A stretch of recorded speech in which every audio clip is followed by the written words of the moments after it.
Hey guys, it's Jake Cool. You must be wondering why am I in creative, and to give you an explanation is I enjoy building. I have my own separate creative world I build in. Grace saw me building and asked, why aren't you recording? So here we are. I didn't see that I was on mute when recording this, and recording this did take 5 hours. So I'll show you guys what I did and built a bit in this episode, and I will be giving tips too. Of course, it's not an episode without it raining. So I will be showing you the lower residential area, which is right here. Then to the right of that, all the way over here, is where I plan to put the castle. It's not that flat, but I will be flattening out. This is the middle residential area where I already built 2 houses. You guys may be wondering why the heck are there so much wool. That's because it's a marker. So green is for any wells, yellows is for any work buildings, orange is for the statues. I don't have an idea of the statue yet, but I will be doing it. Blue is for paths, and red is for houses.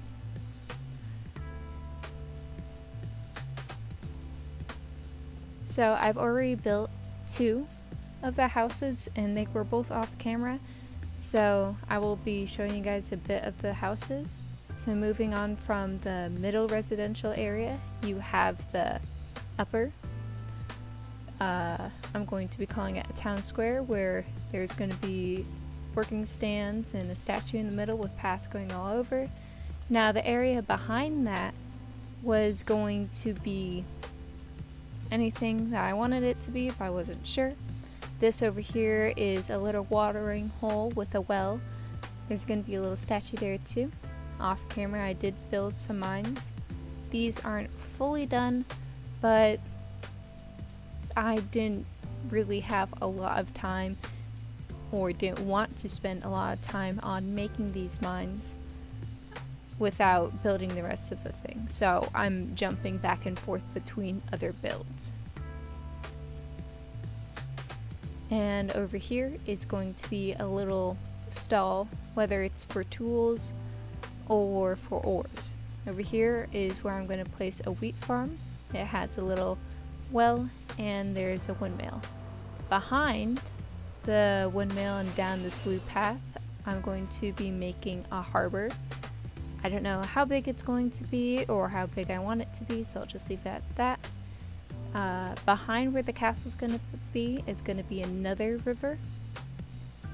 And that's basically it. So before we get to it, I'm going to be showing you guys a bit of how I flattened this terrain.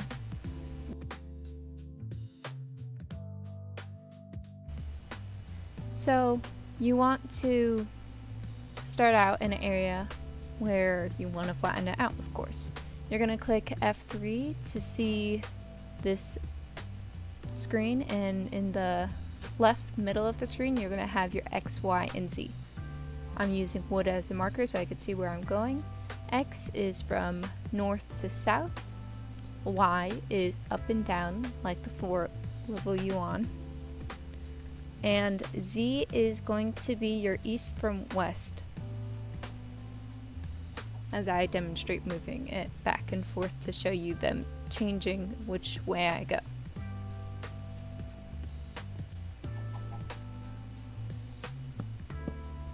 Now if you build up to the height that you want to do it.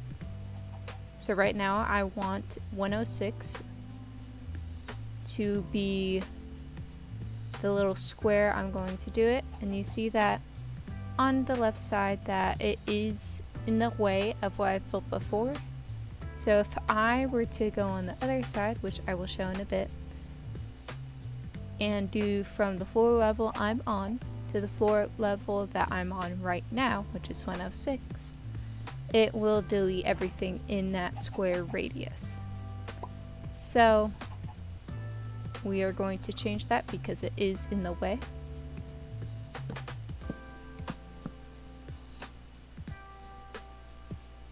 So if we move it just out of the way of there, then we won't have any problem with replacing what would be there. So again, 106, the coordinates of the X, Y, and Z I have to memorize. Go all the way to the side where I want to stand on the level that I want it to be on, which is going to be 103. You're going to click slash and you're going to be doing film.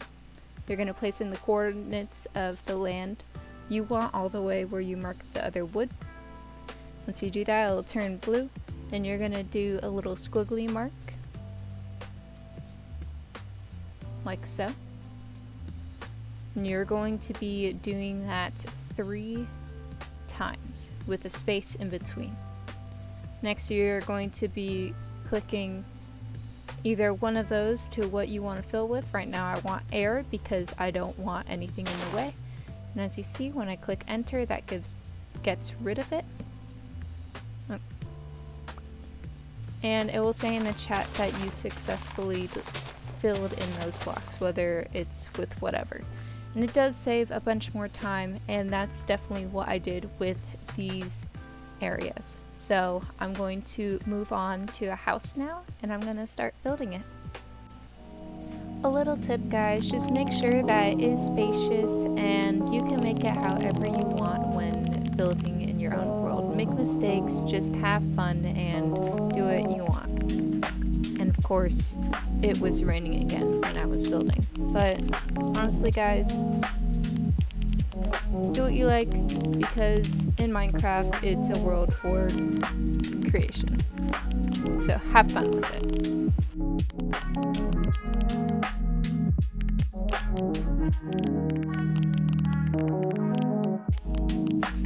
Most of the house designs you'll see me doing is, instead of glass, I am using fences. And I am making the whiter part of the building, the upper part of the building, stick out more. I've seen it a lot with a bunch of different type of medieval houses, as well as using brick for the roofs. So that is what I did. I did have difficulties with the roof, but if you guys see, you can see that I am only doing the actual stairs and slabs on the inner part of the roof, and outlining it is in blocks.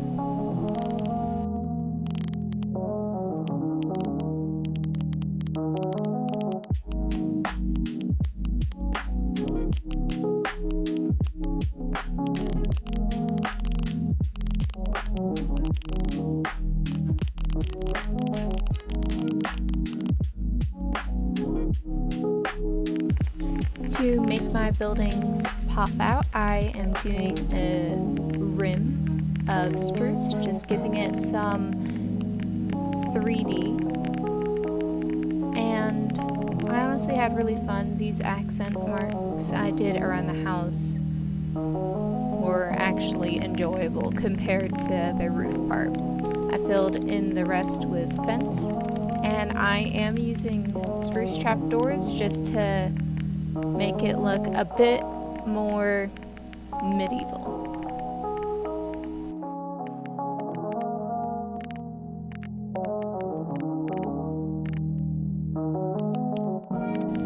I added some accents popping out to the bottom floor, just making it look a bit more textured and a bit more alive, like it was an actual building, giving it some more personality.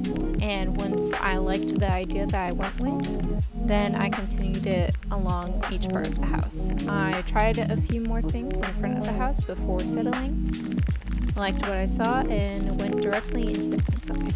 On the inside, I am not doing much. I'm just putting in the basics and moving on to the next house, because this took me quite some time, and even speeding it up, it's taking longer than I expected it to, but I still had so much fun while doing it. So I definitely would say, hey, try it out.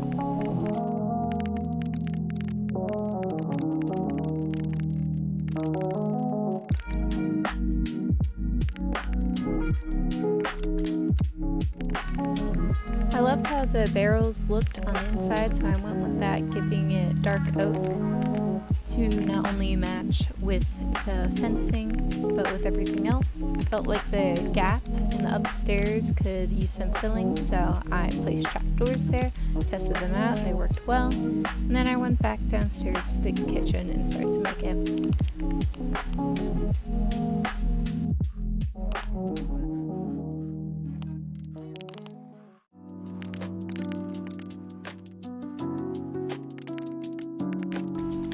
When I made the tables, they were a bit harder to do, but I did try my best as I could to make them. And the lights were specifically tough, but I eventually went with the idea of just placing it on the nightstand. And I did struggle because I wanted this to be a painter's house, and it was just not working so far.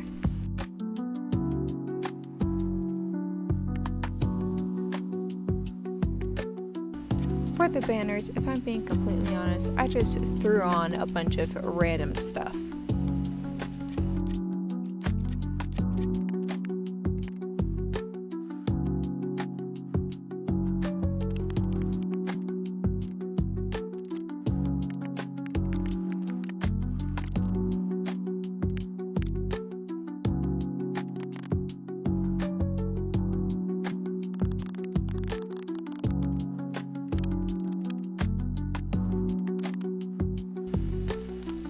The paintings were not liking me. I kept placing them down. I accidentally double clicked when I mined it, making a hole through the wall, so I had to constantly go back and forth until I found something that I liked.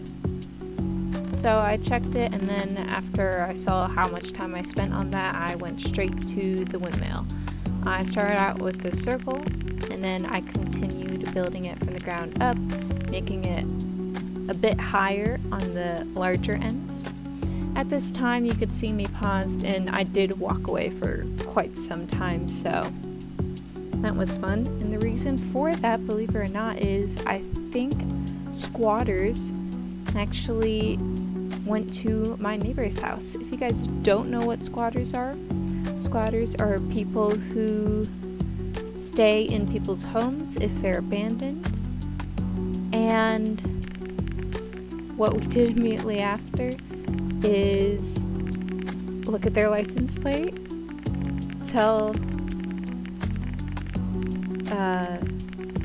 actually I don't know who we told, but I know someone told an authority figure, and that was quite interesting because apparently in the squatter laws it says that they technically don't need to leave, especially in the circumstances if the original owner can't get in, or at least that's what I've been told. Going back to the windmill, I started to go from the spruce back up to oak, and then leaving off with the white concrete, keeping the idea. I rounded off the top, and later found out that apparently there was more brick roofs, and I sort of regretted it, making it an even number, a 6 by 6 for the circle, because in the front it was not very even, and I had such a hard time, but I still enjoyed making the windmill.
realized that I needed a fence in order to actually get an idea of how big this was going to be and how long this would take. And when I say it took long, I mean it took long, because my arm this entire time, not only making the fence, but planting each seed individually took forever, because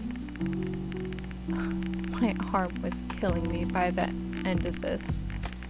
Just keeping it straight, specifically my shoulder was hurting, everything was just hurting.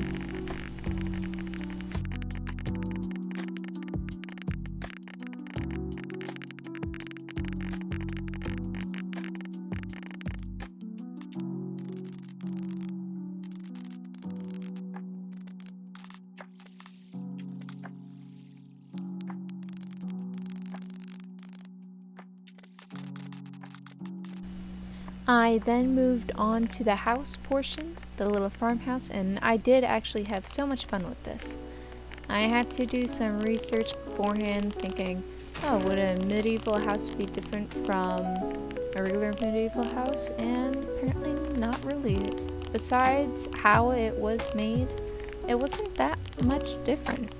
So I had fun. I took my time with this one and just made it a bit more different from how I was making the other houses in the village, trying to make it pop out, make it seem different, because it was different. It was a farmhouse.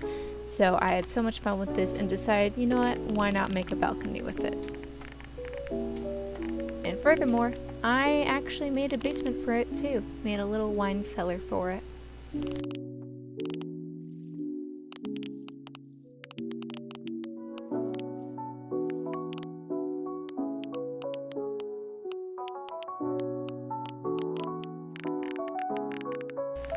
After the roof and finishing that up, placing in the fences for the little holes or the windows, I decided to give a look around, liked what I saw, and then went back inside. I started with the flooring, adding in all of that, and had difficulties with the staircase. It was just difficult to deal with the ups and downs of it, especially if I was going to make a wine cellar. I had some troubles with being able to do the balcony and the little separating wall from the room to the main area, but it still was fun and I still enjoyed it. I put in extra accent marks in the kitchen with the wood, and then I made the wine cellar. I had to clear out air, and yes, there's a big huge empty hole under because I decided to do grass fill, but only for one level because it was just a pain to do multiple levels and making sure you did multiple levels and just going that deep, so it was way easier too, especially since it was a cellar. Now, since I didn't know what a cellar looked like, I just built it in with random stuff.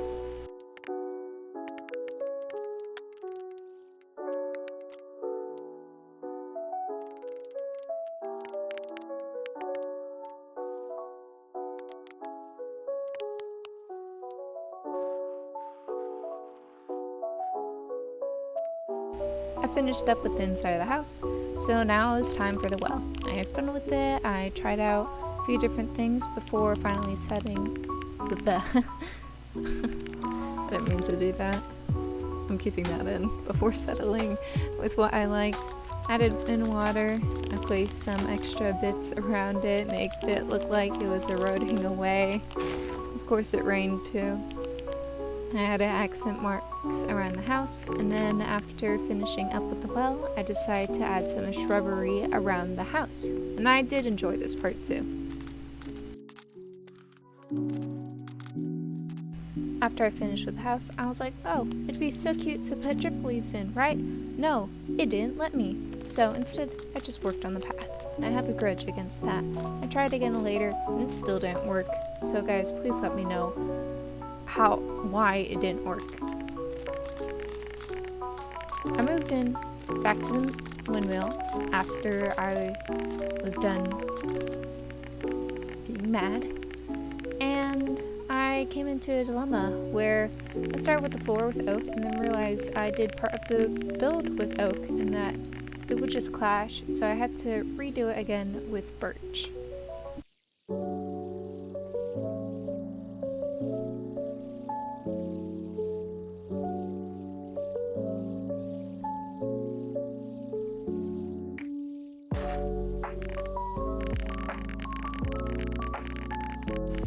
When I did the spiraling staircase, I honestly thought it would be harder, and at first it wasn't, but as we got up higher and higher it started to get shorter and shorter, and it was harder to make it functional as a staircase, which is why I didn't spend much time on the upper part, because it was difficult to make it look natural.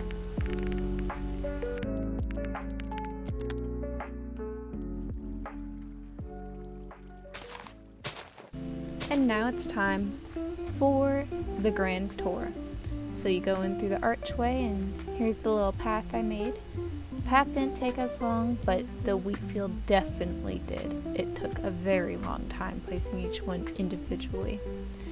Here is what the house looks like. I honestly think it looks amazing. I had so much fun with the house and I definitely enjoyed it. Now it is time to show you the inside. This is the little entry room with the little azalea bush. I like that touch. This is the kitchen area with the table I made. Next, we are going downstairs into the wine cellar, where, like I said before, I didn't know what to do, so we're just gonna ignore that bit. You go upstairs, and even though it's a bit dim and a bit bland, it is the upstairs. Wasn't sure exactly what to do, but it was still there. I like the balcony. I think the balcony was excellent. And so next we are going to move on to the well area. Honestly loved it. That was cute. And I realized I forgot water for it. So I had to quickly do that. I had an idea to make it look like there was a little shutter on the top. It didn't look great, so I decided to just get rid of the ones around it. And it still looked like crap, so I just got rid of it because it didn't match with the vibes. But that's the little well area. I did add carpet. So if you go back down the path over to the windmill, I actually had so much fun with this place. It was honestly enjoyable, and I will probably make the pathway down to the harbor in the next episode if you guys did enjoy it. So please tell me if you guys did enjoy this episode. So again, like I said, leave a like, comment, subscribe down below. Make any suggestions on what other video games I could play on the channel if you guys are interested in them, and I will be more than happy to do so. If you like this video, please let me know so that you can see more of stuff like this, whether it's survival or building. So I hope you guys have a great rest of the day, and bye!